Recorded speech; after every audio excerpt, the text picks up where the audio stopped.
Hello, welcome back to the 5 of you that watched the first video, and if you're new, welcome. Today I've got a fresh logo design for you. As usual, I hit the brief generators, and this is what they gave me. So I had to basically design a logo for a company called Western Silk, who are a fashion company selling designer hats. Yeah, their target market is over 30s and they want to convey a sense of glamour while at the same time being old-fashioned. So when I heard that, I immediately thought I needed to do some hand lettering. Yeah, they said the logo would be for their website and would preferably like it to be in black and white. So with that information, I kind of dived straight into Procreate and just began hacking away at attempting to do some hand lettering. I have never done hand lettering before this logo, so it was a significant challenge for me.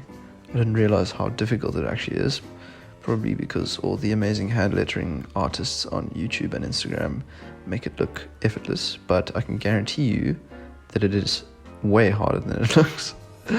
Yeah, so I kind of started by just laying out 3 lines for the cap height, the X height, and then the baseline. I did that because I saw that's how other hand lettering artists did it, and it just made sense. I then basically laid a bunch of diagonal lines to keep the vertical strokes of the type parallel.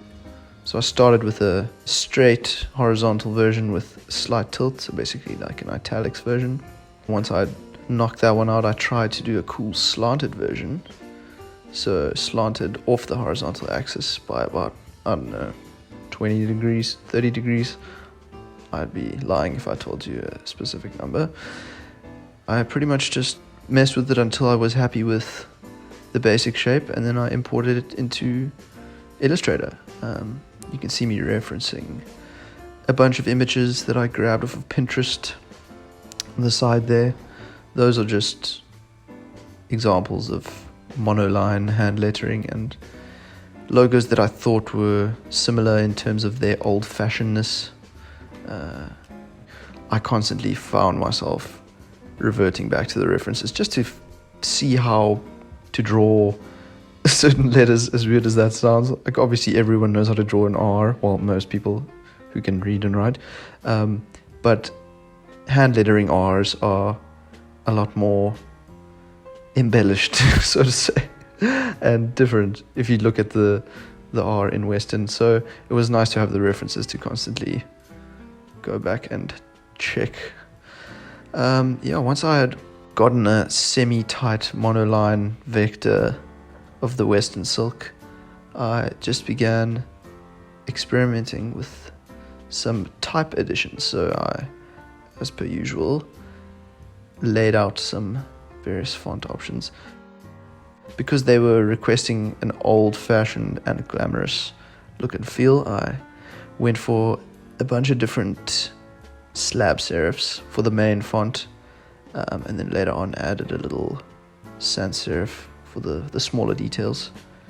Yeah, the slab serif I chose, I think if I'm not mistaken, is called Trilby. Cool Adobe font slab, very clean, gives it a little bit of a old-fashioned vibe without being too kitsch and gaudy. I think that's just the way I feel about it.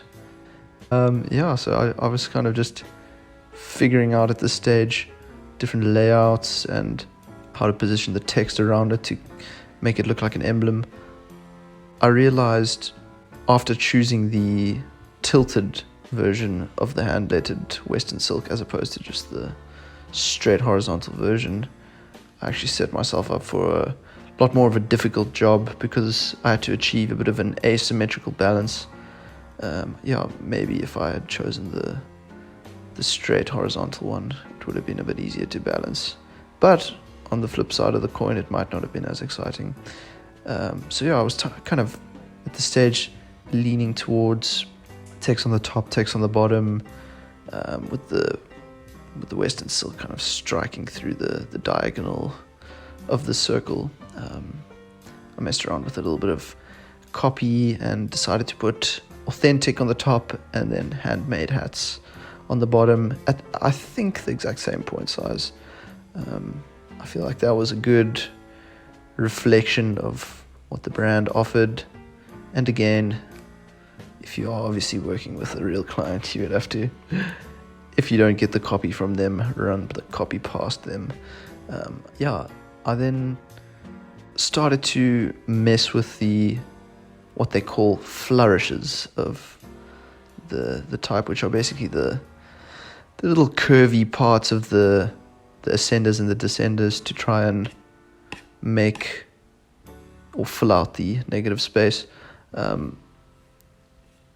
This is something that I knew existed, but I didn't really understand properly. So a lot of the time throughout this process, I spent noodling with different flourishes, trying to figure out the negative space and fill it up in a balanced way. I watched a type hand lettering tutorial afterwards, which I should have probably watched before, and the hand letterer basically said that she would, when creating hand lettering, leave the ascenders and the descenders of the letters off until the logo is complete, and then right at the end add the flourishes, and that just made a lot of sense. So this is the logo that I landed up using.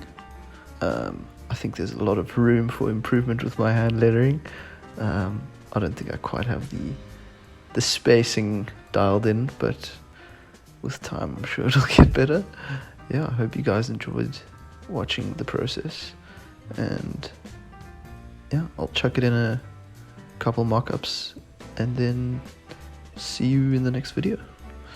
Adios.